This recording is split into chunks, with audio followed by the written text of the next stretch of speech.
Dale Evans was the radiant queen of the West, a shining symbol of faith, music, and cowboy glamour beside her legendary partner, Roy Rogers. But behind the rhinestones and smiles lay a story far more complex, one shaped by secrets, heartbreak, and the quiet weight of regret. Born Frances Octavia Smith on October 31, 1912, in Uvalde, Texas, Dale's early life was a world away from Hollywood.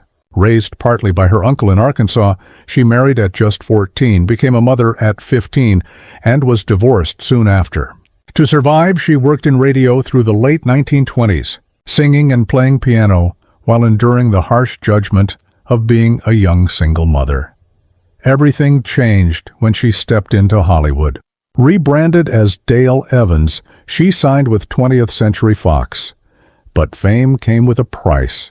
Studio executives forced her to hide her past, even making her claim that her son Tommy was her younger brother. It was a painful lie she carried for years, smiling for the cameras while quietly carrying that wound. In 1944, Dale met Roy Rogers on the set of The Cowboy and the Senorita. Their chemistry was instant. After the death of Roy's wife Arlene in 1946, Dale became his confidant. On December 31, 1947, at the Flying L Ranch, they married, her fourth marriage, his third, and became Hollywood's king and queen of the West. Their life was filled with both triumph and tragedy. In 1950, Dale gave birth to Robin Elizabeth, a daughter born with Down syndrome. At a time when many families hid such conditions, Dale courageously told Robin's story in her 1953 book, Angel Unaware, changing public attitudes toward children with disabilities. But tragedy struck again in 1964 when their adopted daughter Debbie, just 12 years old, died in a church bus accident, a loss Dale said she never fully recovered from.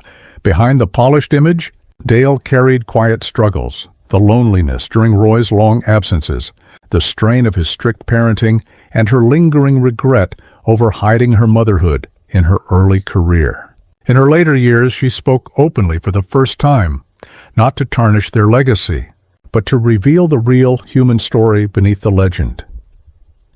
Dale Evans passed away on February 7, 2001, just 3 years after Roy. Their story wasn't just one of fame and faith, it was also one of sorrow, resilience, and the quiet courage to finally tell the truth.